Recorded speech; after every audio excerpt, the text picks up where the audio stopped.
Salut à tous, c'est Minecraft, on se retrouve pour une nouvelle vidéo. Alors aujourd'hui je vais vous expliquer comment résoudre le Rubik's Cube. Donc voilà.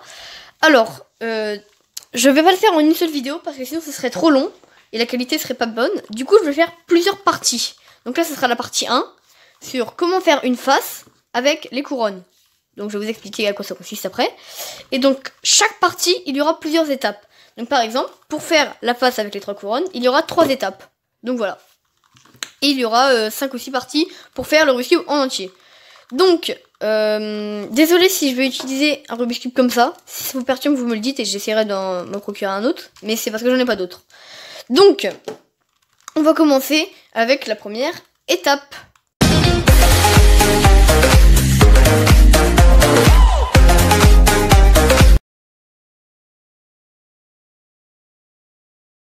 Alors, première étape, il faut faire une croix blanche comme ceci. Donc ça, il n'y a pas vraiment de formule à apprendre. C'est donc déjà, pour faire le Rubik's Cube, il faudra prendre la face blanche. Donc déjà, il y a plusieurs morceaux du Rubik's Cube à savoir. Donc ici, en milieu du carré, c'est les centres. Donc là, centre blanc, centre orange, centre vert, centre rouge, centre jaune, enfin voilà. Il y en a 6 en tout. Donc, il y a les coins. Donc les coins, par exemple là, c'est le coin orange, bleu et jaune. Là, jaune, vert, orange. Et donc ça, ce sont les 4 coins pour chaque face, un centre. Et là, les 4 cubes qui restent, ce sont les arêtes. Donc là, c'est une arête bleu, rouge, orange, vert, blanc et orange. Donc voilà, ça c'est les trucs à savoir. Donc maintenant, pour faire la croix, il faut mettre les arêtes autour des centres. Donc par exemple, ce centre-là blanc, on va le mettre ici. Touc. Cette arête-là, on essaye de la tourner pour pouvoir la mettre à côté du centre. Et il nous manque un centre, une arête, donc c'est elle. Donc on va venir la tourner, puis essayer de la mettre, voilà, comme ça. Donc là, ça nous fait une croix. On s'occupe pas des coins pour l'instant, il faut juste que ça fasse une croix blanche. Si tous les coins sont bons, c'est pas grave, vous allez quand même faire les étapes suivantes. Donc là, ça nous fait une croix quand même. Donc voilà. Ça, c'était la première étape. Donc, déjà, il faut faire une croix blanche, sans compter les coins. Donc, on se retrouve pour la deuxième étape. Donc, la deuxième étape va être... Donc, le but va être de faire des arêtes. Donc, c'est-à-dire de mettre l'arête orange sur le centre orange, l'arête rouge sur le centre rouge. Donc, en fait, il va falloir faire ça pour tous les... Donc là, il y en a déjà 2. Et il va falloir faire ça pour... Donc, ça veut dire que il va falloir faire ça pour tous les centres. À part le jaune, bien sûr. Donc, pour le orange, il faudra que là, il y ait un orange et un blanc, bien sûr. Là, un vert et un blanc. Là, c'est déjà fait, c'est déjà bon. Et là aussi. Donc, pour ça, il y a une formule. Donc, déjà, il peut y avoir 2 cas possibles. 2 arêtes à côté et les 2 autres pas faites. Ou alors, là, on a une arête de faite. Là, une arête de faite. Et elles sont en face. Donc là, ce sera une formule différente. Donc, déjà, pour quand elles sont à côté, vous allez prendre... Vous allez prendre une arête bonne en face, et une arête bonne à droite, et une arête bonne arrière. Donc ça veut dire que votre arête qui sera en face de vous, elle sera mauvaise, et celle de gauche aussi. Et donc vous allez faire cette formule-là. Vous allez prendre la colonne de droite, et vous allez la lever. La face blanche, vous allez la tourner à gauche. La colonne de droite, vous allez la baisser.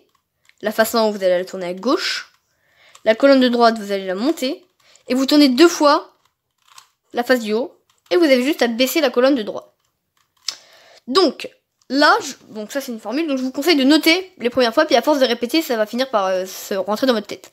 Et donc là, vous essayez de mettre les centres, et normalement, toutes les arêtes sont faites. Donc la verte, en face de la verte avec le blanc, le orange c'est pareil, le rouge c'est pareil, le bleu pardon, et le rouge c'est pareil. Donc là, vous avez fait votre deuxième étape, donc vous avez la croix blanche, et les arêtes, d'accord?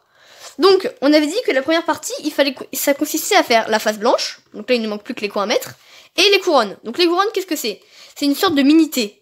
Donc ici, ici, ici et ici. Donc ça veut dire qu'ici, il faudra qu'il y ait le coin vert, blanc et orange. Ici, le coin orange, blanc et bleu. Donc voilà, donc ça, on va faire pour tous les coins.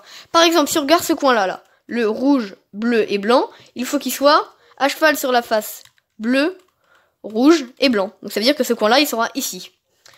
Donc ça va être la troisième étape. Ah non, attendez, désolé. Donc pour la deuxième étape, j'ai pas dit comment fallait faire quand ils sont en face. Donc vous allez mettre une face mauvaise en face de vous et une face mauvaise en face de derrière vous. Donc ça veut dire les deux faces bonnes sont sur les côtés. Et vous faites l'étape, la formule, pardon. Donc c'est la même que l'autre, mais juste vous allez la faire 2 fois.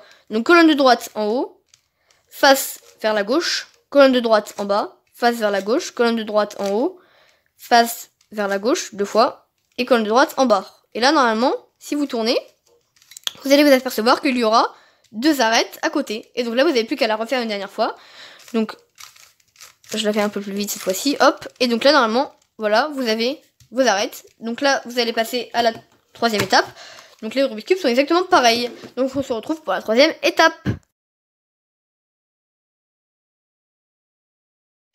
Alors, la 3e étape, donc c'est ce que je viens de vous dire, ça consiste à faire la face blanche et les couronnes. Alors pour ça, on va prendre un coin avec un carré blanc forcément. Par exemple, on va pas prendre ce coin là vu qu'il n'y a pas de blanc dessus. Donc on va prendre lui, par exemple, il a du blanc. Donc il est blanc, bleu et orange. Je sais pas si on voit bien, voilà. Donc on va le mettre à cheval sur la face bleu et orange. Et le blanc, il est au blanc. Donc on va faire la formule suivante. La colonne de droite en bas, la face du bas vers la gauche, la colonne de droite en haut, et la face du bas vers la droite. Et donc là, on voit bien que le coin est monté. Donc il est bien à cheval sur la face blanche, bleue et orange, mais il n'est pas bien positionné. Ça veut dire qu'il faut qu'il se tourne comme ça. Donc on va refaire une fois la formule. Bas, gauche, haut, droite. Là, le coin, il est revenu ici. Il n'est toujours pas là, donc on va le faire jusqu'à ce que ça marche. Vous voyez, là, par exemple, il y a un coin blanc, mais il n'est pas bon. Parce que là, c'est pas bleu, et là, c'est pas orange. Donc notre coin qui nous intéresse, il est là. Donc on va refaire la formule. Bas, gauche, haut, droite. Toujours pas, donc on recommence. Bas, gauche, haut, droite. Toujours pas. Bas, gauche, haut, droite. Là, on voit bien que il y a bien le carré blanc ici, et que là c'est bien bleu, et que là c'est bien orange. Donc c'est bon. On va prendre un autre coin, donc on le descend. Donc par exemple s'il est en haut, pour le descendre, on baisse la colonne, et on la tourne. Et on n'a plus qu'à remonter, et le coin est ici. Donc là, on a un coin blanc, orange et vert, qu'on va venir mettre à cheval sur la face blanc, orange et vert. Et donc, par exemple, j'ai oublié de vous dire, le coin, vous n'allez pas le faire ici. Il faut vraiment que le coin soit à droite. Et donc là, on refait la formule. Bas, gauche, haut, droite. Et là, il est bien positionné, là aussi, et là aussi. Ensuite, on prend un autre coin. Donc par exemple, lui, il est blanc et rouge. Donc on va le mettre à cheval sur la face bleu, blanc et rouge. Et là, on refait la formule. Bas, gauche, haut, droite. Bas, gauche, haut, droite. Bas, gauche, haut, droite. Bas, gauche, haut, droite. Bas, gauche, haut, droite. Et donc, il faut le faire jusqu'à ce qu'il soit bien positionné. Donc là, on a tout bon. Il ne nous en manque plus qu'un. Donc, il est ici, d'ailleurs. On va le descendre. Donc, on descend, on tourne, on remonte. Ensuite, on le met bien à cheval. Donc, c'est un coin vert, rouge et blanc. Donc, on le met à cheval sur la face vert, rouge et blanc. Et on fait la formule. Bas, gauche, haut, droite. Et là, on a fini la première étape. Donc, on a notre face blanche, qui est ici. Et on a nos couronnes. Donc, c'est-à-dire un mini-T. Un mini-T. Un mini-T. Et un mini-T. Donc, vous voyez, là, ça fait par exemple un rectangle. Mais on enlève juste ça. Voilà. Et ça fait un T. Donc, voilà. Ça, c'était la première partie pour faire un Rubik's Cube. Donc, on va se rejoindre pour une prochaine vidéo. Parce que sinon, ça ferait déjà trop long. Pour une prochaine vidéo pour savoir comment on fait la deuxième partie.